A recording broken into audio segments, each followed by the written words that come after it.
Isaiah chapter 9 verse 6, one single verse, hidden in plain sight, that still threatens to upend centuries of rabbinic tradition. It says, "For unto us a child is born, unto us a son is given, and his name shall be called Mighty God, Everlasting Father." Wait, a child called Mighty God? How does Judaism explain that? Christians embrace this verse as a prophecy of Jesus, but rabbis, they sidestep it, reinterpret it, or ignore it altogether. Because this verse doesn't just describe a Messiah, it dares to call him divine. The question now is this poetic exaggeration or a hidden revelation of God in human form? Well, by the end of this video, you'll see exactly why this verse remains the most dangerous line in the Hebrew Bible. If you are new here, I invite you to subscribe. We reveal biblical and Christian truths like you have never seen before.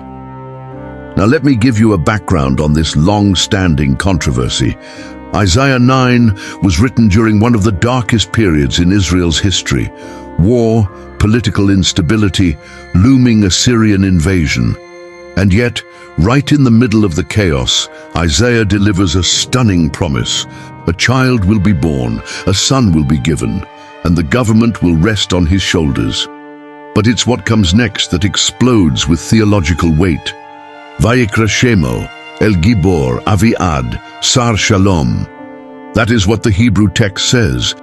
In English, it means his name will be called Mighty God, Everlasting Father, Prince of Peace. Pay attention. In the original Hebrew, these titles are not describing God, they're describing the child. Grammatically, it's not ambiguous. The subject receiving these names is the son who is born, not God in general, not a poetic outburst, but a real human figure who is somehow also called Mighty God. But not everyone agrees. In fact, over time, many rabbis rewrote the meaning altogether, and that's where we're going next. As early rabbinic Jewish readers encountered Isaiah 9 verse 6, the implications became impossible to ignore. A child called Mighty God. That's when the reinterpretations began. Rashi, the most influential medieval Jewish commentator, flipped the verse on its head. He argued that the names don't belong to the child at all.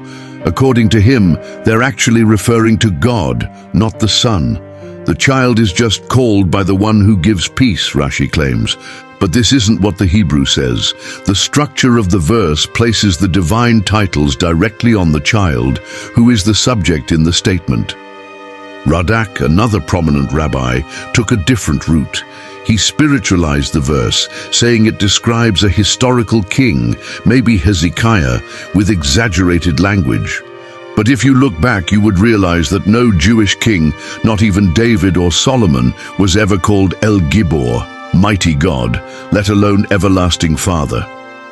Surprisingly, before these reinterpretations, ancient Jewish writings, including the Aramaic Targums, did treat this verse as messianic. The earliest Jewish expectation understood this as describing the coming Messiah, not just a poetic king.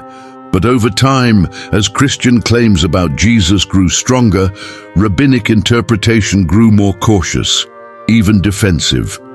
When the text gets uncomfortable, the commentary gets creative. That's right. But ask yourself, if the grammar is clear and the divine titles unmistakable, why reinterpret it? On one side, you have Isaiah's Hebrew. On the other, centuries of rabbinic efforts to explain it away. But while rabbinic tradition twisted Isaiah 9 verse 6 to avoid the idea of a divine Messiah, Christianity embraced it. From the very beginning, followers of Jesus saw him as the literal fulfillment of Isaiah's prophecy. Let me give you key instances. Number 1, as Mighty God. John 1 verse 1 says, "In the beginning was the Word, and the Word was with God, and the Word was God." Isaiah's El Gibor meets its match. Number 2, as Everlasting Father. John 8 verse 58 writes, Jesus says, "Before Abraham was, I am." So Jesus was not just old, but eternal. Number 3, as Prince of Peace. Luke 2 verse 14 says, "At his birth angels proclaim, peace on earth, goodwill toward men." Also, Romans 5 verse 1 says, "We have peace with God through our Lord Jesus Christ." No other Jewish figure in history, not Moses, not David, not any rabbi, has ever borne these divine names, let alone fulfilled them in life, death, and resurrection. And the early church knew it. Church fathers like Justin Martyr and Irenaeus directly quoted Isaiah 9 verse 6 as evidence that Jesus was not only the Messiah, but God with us. Isaiah's child wears every title. Jesus checks every box. So even when it is this clear, why don't modern Jews see it that way? The answer might surprise you. Today, Isaiah 9 verse 6 is rarely heard in the synagogue. It's not part of the regular Haftarah readings. In many Jewish liturgical cycles, it's simply skipped, passed over in silence. When it does come up, modern rabbis often rush to neutralize it. Some translate the Hebrew creatively, turning the divine titles into sentences about what God will do, not what the child is called. Others metaphorize it completely, saying it's just flowery praise for a righteous king, not meant to be taken literally.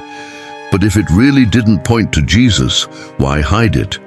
Zev Porat, an Orthodox Jew trained in rabbinic tradition, read Isaiah 9 verse 6, and everything changed. He said, "I couldn't unsee it. The Messiah was divine, and he had already come." Dr. Eitan Bar, another Israeli believer, described how this verse pierced through years of religious instruction. It wasn't a metaphor, it was a revelation. In the synagogue, it's skipped. In the church, it's shouted. For some Jewish seekers, this one verse shattered everything they were taught and built something new. And that's why it still holds power and danger, because what it says cannot be easily dismissed, and what it means might just change everything. In conclusion, Isaiah 9 verse 6 leaves no middle ground. It forces a decision. Either the Messiah is divine, or Isaiah was wrong. These titles, Mighty God, Everlasting Father, Prince of Peace, are not poetic fluff. They are declarations, bold, uncompromising, divine. And the truth is, no rabbi, no prophet, no king in all of Jewish history has ever carried these names. Not one. So the question remains, who is this child? Isaiah doesn't whisper it, he shouts it. And if Isaiah's prophecy is true, then Jesus is not just the Messiah, he is God. And that's why this verse is still dangerous, because it dares you to believe. Lastly, don't take my word for it. Look at the Hebrew, read it for yourself, and ask the question no one wants to ask. Who else could it possibly be? If you enjoyed this message, please don't forget to like, subscribe, and share this video for more people to see. Thanks for watching. See you in the next video.